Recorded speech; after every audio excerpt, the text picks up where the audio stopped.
And we're live. Hey, my beautiful friends, beautiful, brilliant Facebook family. How are you? Happy Tuesday from Wisconsin. Another beautiful day. I was just out for a walk and it is glorious. Colors changing, a little cooler. It was in the 40s this morning. That's not for me. I'm a tropics gal. How are you? I was excited to go live today with you. This has been a really stimulating theme so far. The power of leverage, scalability, creating freedom in one's life. So that, well, what's the why? We go back to the why, which we covered on our first part one this Saturday, is especially if you are a leader, teacher, architect, visionary of New Earth like myself, we are here to build New Earth. We are here to generate a lot, to create a lot. This is a really powerful lifetime, and we need the resources and the time freedom and all of that to be able to create what we're here to create, which is amazing. Hi, Sanjeev, namaste. Hello to my friends around the world. Hello from Wisconsin. So glad it's not snowing.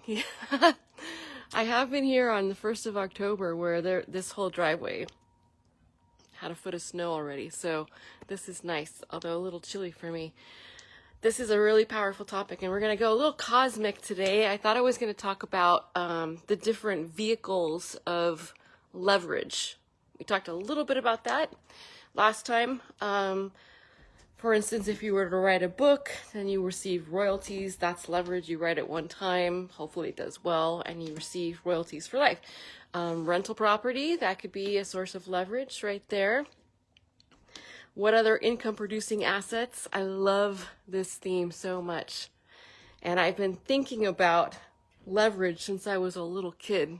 If you saw the last live stream, I went into some stories, and I think it's really important for us to reflect on how we were raised around the concept of money or lack and scarcity.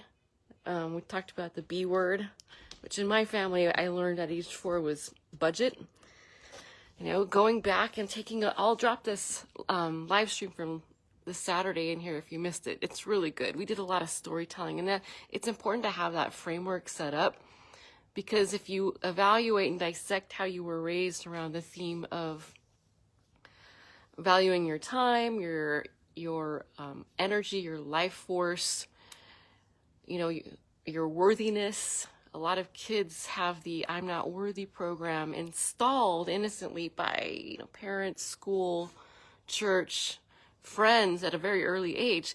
And also the scarcity, not enough, lack mentality. That program gets installed very early for a lot of kids. And I was talking about how I was very observant since the age of 4, watching both my parents in the traditional, job, 9 to 5 or 8 to 5.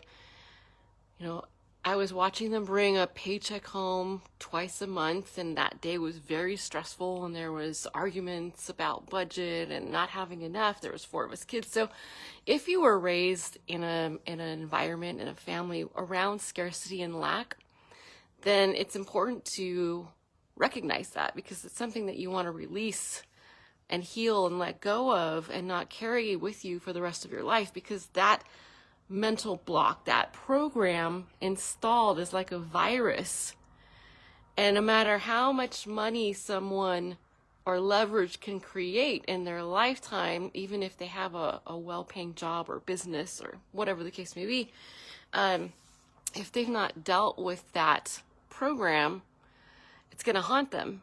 And it's going to haunt them in ways of loss, of failure, losing their leverage, losing their assets. And it's something that it's why I talked about it so much in the first live stream. It's important to go back and review that. And especially if you're a parent or a grandparent, to be aware of what programs around money, value, freedom, scarcity, lack, that you might be innocently installing, perpetuating amongst your own kin, right? Hi, Ides and Mandeep. Namaste. Hello, friends. Yeah, don't be shy. Say where you're joining from. I love this is a dialogue. I love connecting with my friends here in Facebook land and around the world because we get to share from our hearts our stories and our insights, things we've learned, our triumphs and tribulations and failures, although I don't see anything as failure because we're infinite. We'll never cease to exist, so it's simply delayed success. So this is such a really potent, powerful theme. And instead of going straight into the book that I'm absolutely thrilled to share with you for free, it's my gift for anybody, The Science of Scaling. It is such a potent, powerful book, and it will take your mind and just blow it right open. It's changed for me and my business partners, our trajectory and our mission, and I'm going to share that mission with you next week. You're going to think, Amie, you guys are crazy. That's huge. And being able to condense decades into a very short period of time and that trajectory and that focus. So if you want that book, drop in the comments book or scaling or something to that effect, and it would be my honor to send it to you to read for free. It's for elite business owners and leaders, and it will rock your world if you let it. Namaste, Commander. Hello, shukriya. Thank you, my friend. So instead of going into some of the mechanics of different vehicles to create income-producing assets and freedom and leverage in our lives, which we are going to get into. Remember, this is a 2-week live stream series, so 3 live streams a week, so that's 6. It gives us 6, and we'll do more if we need to. I've been really turned on with this book, Science of Scaling. It's brilliant. Dr. Ben Hardy, Anthony Robbins does the foreword, and it just got me thinking and operating in such a different way. And I know that my tribe, my friends, so many people they seek freedom with every breath in their lungs, like the air in their lungs, time, financial freedom, freedom in every sense of the word, as do I. And for those of us who have had taste of freedom or created it in some capacity, it's addicting, it's overwhelming, because you realize what's possible and you want it for other people. You want others to experience, like, I traveled the world perpetually for almost 7 years. Didn't have to work. And I was all over the place by myself. People were like, hey, I can't keep up with you, Amie. You're here, there, climbing Kilimanjaro, 8 Caminos in Spain, and living in Asia. And I've been to a lot of countries. And I'll tell you, it's probably one of the best things for my character building. Who I am today is absolutely impacted by being free to travel the world the way that I want to and explore and see and experience, like hungry for expansion and experience. And that's truly why we came to this planet, for this incarnation, is to expand. And how can we do that truly and vibrantly and potently if we are locked into some type of rote routine, job slavery with no time freedom, no financial freedom, to an employer that does not appreciate us, right? Ooh, I like to salt the wound, and I do it out of love. So just know that, because I want people to be like, maybe it will jolt them out of their old thinking. What's possible? Is freedom possible? Yes, if someone desires it enough, ultimately. And I have since I was a little kid, seeing that I didn't want to grow up like how my parents and grandparents, in a lineage of scarcity and lack, never having enough, not going really on any vacations, having to, only order the cheapest thing on the menu if I even got to go out to eat. Who else has done that? That's some programming. And if you're not aware of it, one could take it through their entire lifetime. So I want to take more of a cosmic view today instead of practical income producing asset vehicle strategies, which we'll get to. Today is more of a beingness. So if we look at life. Okay, life and existence as a hall of mirrors. It's reflecting back to us who we are. I haven't planned anything that I'm going to say here, so this is just off the cuff, me and free flow. I love these topics so much, so I am embodying it by being able to speak to you today about it, and I would love your feedback as well. Don't be shy. I love questions and ideas and thoughts and stories, so you're welcome to message me privately as well. So if one is inside their beingness, maybe they were raised in a lack environment, like my grandparents were raised in the Great Depression. They took that programming of not starvation, but like really lean, getting pulled out of school early, having to work a farm, never being enough. And then I'm sure the Great Depression itself was traumatizing to a lot of people. They carried that scarcity program and that lack and that fear of not having enough to eat, to have resources, all the way through their lives. And my grandfather lived till he was 100 years old. And I remember going to their house here in Wisconsin, and they were pat racks. Like, they would save everything. And then they had a basement, and he wouldn't throw away a nail or this or that. Like, he'd have jars of them and newspapers, and they just, every little scrap of food would go into some little container. Like, they would not waste anything. Have you seen that before? Like, I'm not criticizing it at all. I'm just recognizing, like, that trauma from the Great Depression was never released or resolved. Those wounds were never let go of. And that programming, that indoctrination that happened for a lot of people that were raised then, has stayed with them their entire lives. And so for me, if you saw my last live stream as a kid, recognizing that with my family at a very young age, saying that will not be me. I know it is innate. Somehow I knew innate that we are abundant. And everything else is like we're made up. We're so powerful. This is how powerful we are, folks. That the one thing that doesn't exist, which is scarcity and lack, because it is, everything is abundance. We are so powerful that we can make up something that doesn't exist.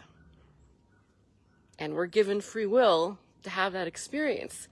And what I love about this incarnation is that we come here into the third D, the third density dimension, where everything is dense and slow, so that we can see ourselves in this slowing down, right? And we program this ourselves, the blueprint of our soul path and our incarnation. What themes do I want to cover in this lifetime to see myself? I'll give these challenges to myself, and then I can see myself overcoming them. And a lot of us choose scarcity and lack.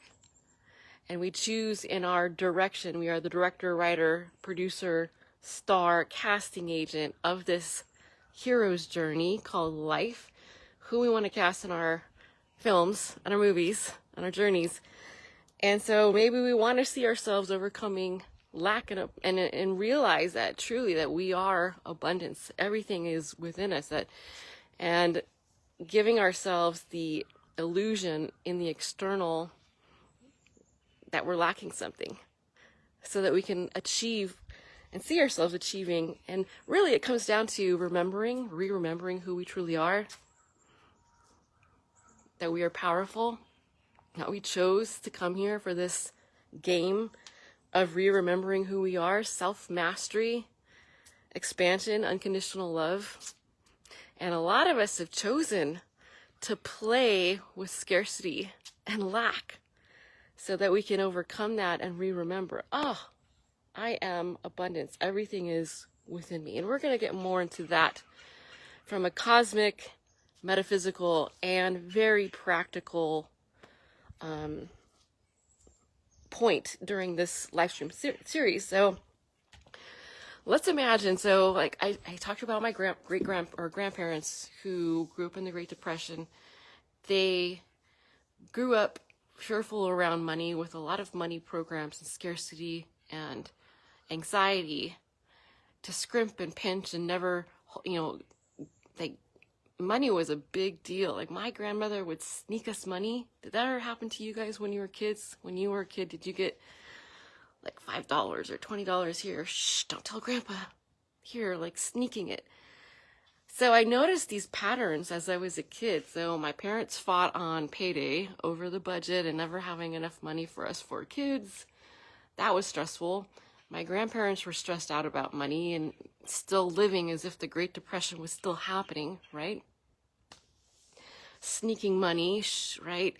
So all of this is, I'm very aware as a child, like, holy moly, there's a lot of programs going on here. And to make that choice as a kid saying, I will not live my life that way because I know deep down that we are all innately abundant. And it can be shifted so easily when one truly knows who they are, knows their power. And it's a re-remembering, it's a coming home to who you truly are. And scarcity, you start laughing at it because you're like, oh man, I just made that up, didn't I? I'm pretending to be in lack and a beggar mentality when I've been sitting on this pot of gold, this treasure chest the whole time, asking for handouts and scraps. Beggar mentality, right? And I say that with love and compassion and empathy because I have gone through my own as well to come to that realization, that re-remembering and awareness. And sometimes you just want to shake someone out of love. Don't you know that you are abundant? You're royalty. You're a divine spark of God. You're not a beggar. However, alas, everyone's on their own journey and allow everyone to have their own process, right? Their own path. Oh, by the way, Mandeep, I'm so glad you're hanging with me here. I'd love to hear your thoughts on this. And if you catch the replay, go ahead and share some insights here or stories. So I'm starting a fast tomorrow. So when I do my next few live streams, I'm going to be in my fast. And I tend to get a little grumpy by day 2. It's a detox, right? I'm doing fresh fruits and vegetables, mostly vegetables from my cousin's farm down the street. I harvested them myself. And I do a juice. I juice them. And for like 3 to 5 days, that's it, 2 times a day. And so I'm starting a little early so I don't shock my system. This is my own V8 that I just made right now. It smells potent. Have you ever done juicing? So I'm going to drink this on camera because I know it's just going to shock me. I put too much onion in this one. So there's onion, kale, this is my own V8. Kale, no, Swiss chard, tomato, cucumber, onion, beets, carrots, cucumber, a couple other things. So there's 8 vegetables in here. So I'm starting my fast. If you haven't done a fresh juice fast or dry fast or water fast, I highly recommend it. I've done some of those on camera before and shared my journey. And I definitely get grumpy on day 2 because you feel the toxins leaving your body and you're not used to not eating. Plus, I'm still working out and doing my presenting, my Zooms, my meetings, everything as if I'm carrying on as normal. However, my challenge in self-mastery, mastery of fasting is that will I choose to remain in at least a neutral, preferably high vibration, regardless of what's going on in my physiology, right? Powerful divine being, Shukriya, Mandeep, thank you so much. I hope I'm saying that right. Shukriya, Dandeva. Working on my Hindi. I have some updates about India too, so lots of good things cooking right now. So let's just go ahead and try this before I finish up today's live stream. So cheers. This will be several days of just this.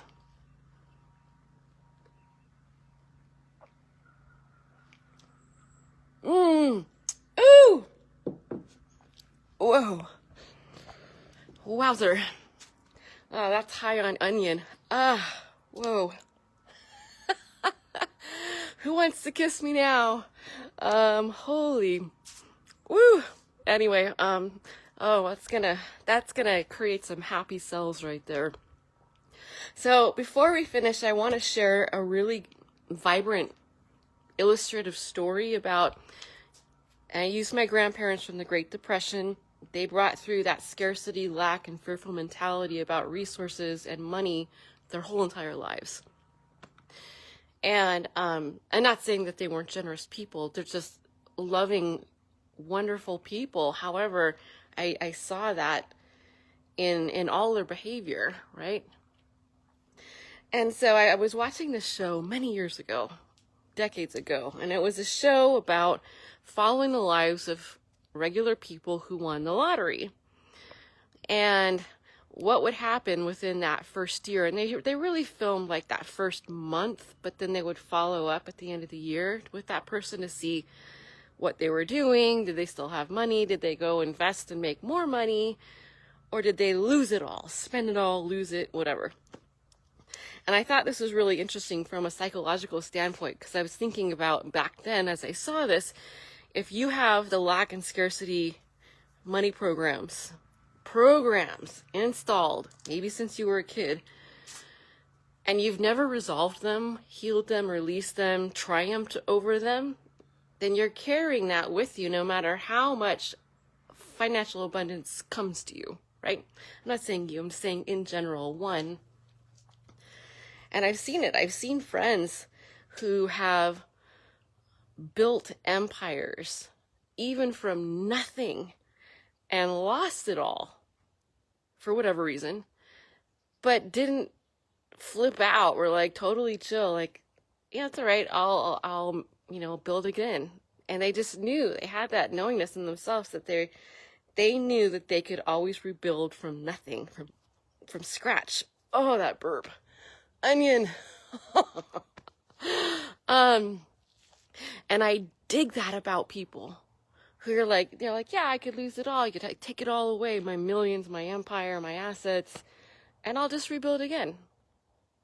Now that's rad. That's rad right there. And one who has been through several divorces and some pretty brutal breakups, and on the end of the one who lost financially and actually felt freeing and in my own independence, like, yeah, I'll build again. I don't have to hold on to all these things. Me, mine, fight. No, I'm free. I'm independent, and I know I'll rebuild because I believe in me. I know I will. Never having to hold on to things for worth or safety or any of those. Just being free to saying, yeah, I'll always bounce back because I know I will. I know who I am. So I dig the friends or the people that always will bounce back, that resilience, that knowingness of who they are, and knowing that abundance is their birthright. It's who they are. Everyone is abundant. And it's not like just this little group of people who are lucky or whatever. No, it's every soul. And so for those that don't resolve or release, and truly I would say get to know who they really are, the truth of who they are, that carry those scarcity programs, you could give them millions of dollars and they will find ways to get rid of it. Probably unbeknownst to themselves, because that's that program, that subconscious program that's running, a lot of people are unaware of. They just live with it day after day, thinking that, they're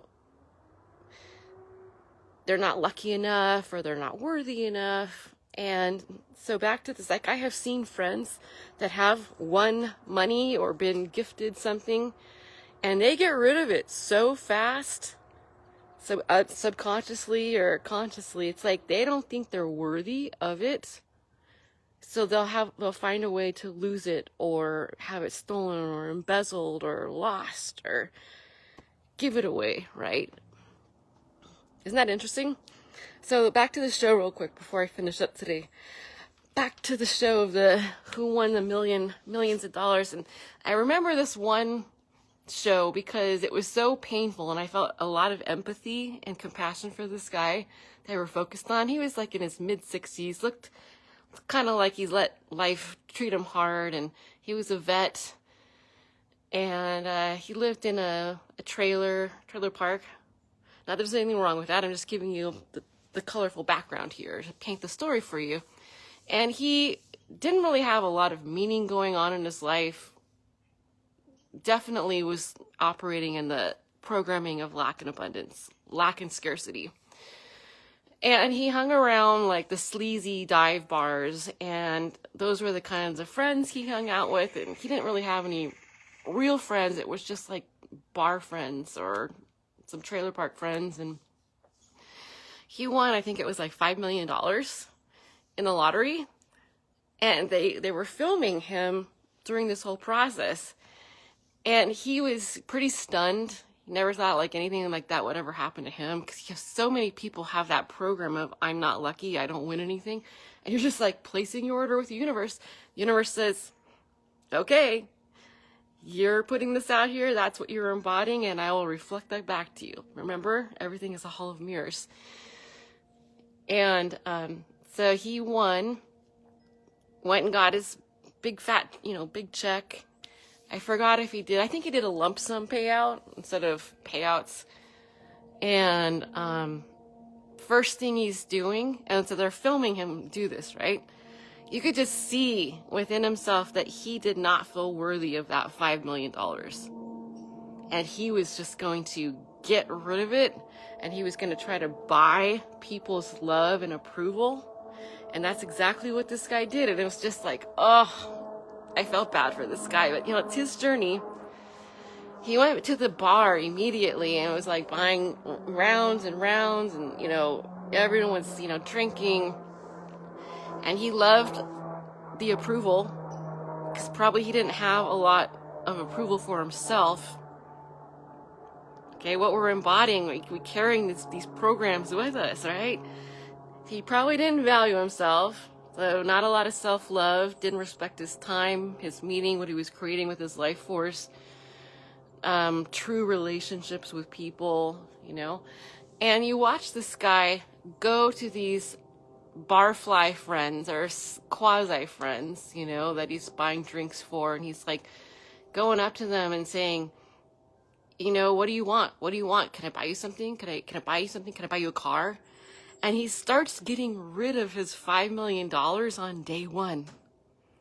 And he's trying to buy love, affection, appreciation, approval from people who really don't care. They're just going to use him, right?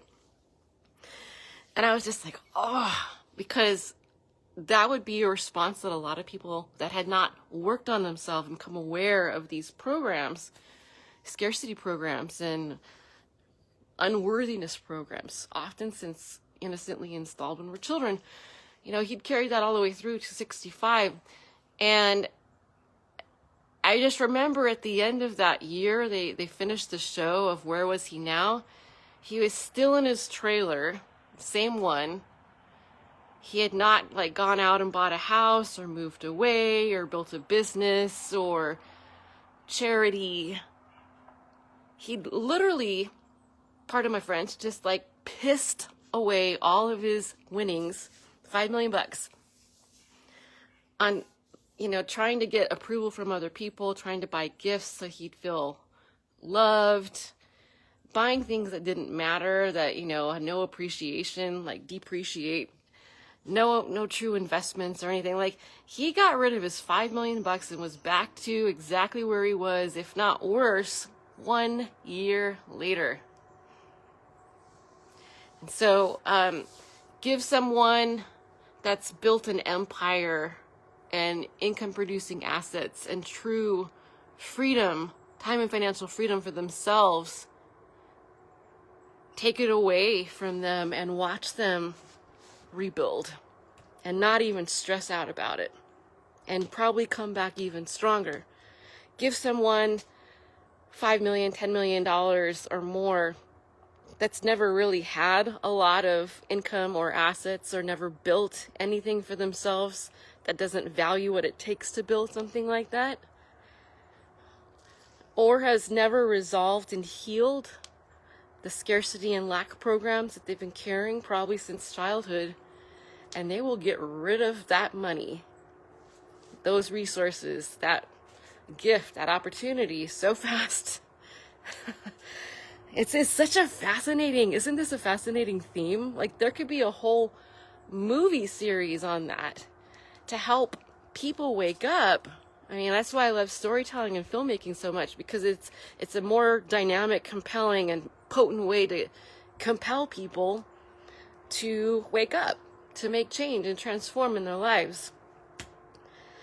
Maybe I will create it. Who knows? We need some polarizing stories of those who've built from zero to those who have been given everything and then just blew it, right? Blew the opportunity. Like, it reminded me of that story, the talents in the Bible, where 3 brothers were given like these talents of gold and told to go out and prosper, and 2 went out and did or silver or whatever it was. 2 went out and, you know, did certain things and built and created and came back with, you know, 100 times fold. And then 1 buried it in the ground, did nothing with it, was trying to hold on to it, right? No, mine, scared, anxiety, fear. And at the end of that year, that talent of silver or gold was taken away from him, right? Interesting metaphysics. The Bible, if you decide to look at it this way, even though it's been, I know, miscontrived and translated so much, there's a lot of metaphysics in the Bible. If you can see it, if you can translate it that way, which I do. So many good stories too. From one storyteller to another. I love parables. You know who is a rad storyteller? Jesus. Yeshua. He was able to keep people in that right side of the brain and put them in a trance to get them out of their own way, allow the message to come through and really get them in the heart. Left side of the brain, analytical, closed, skeptical, cynical. Keep them in the right, open, creative, childlike curiosity. Allowing people to see themselves through the story. That's mastery right there. That's masterful storytelling. And why I love to use, you know, metaphor, analogy, bonanza, and true stories from my life all the time. So thank you for listening to this one. This one deems some thought, some profound thought and contemplation and meditation. So you realize everything's a reflection of self. So if you are vibrating and putting out to the universe scarcity, lack, I'm not good enough, unworthiness, that's what you're going to get. Or one is going to get. And if you know who you truly are, which is the gift of this incarnation, re-remembering who you truly are, and that we are abundance, we're divine fractals of God.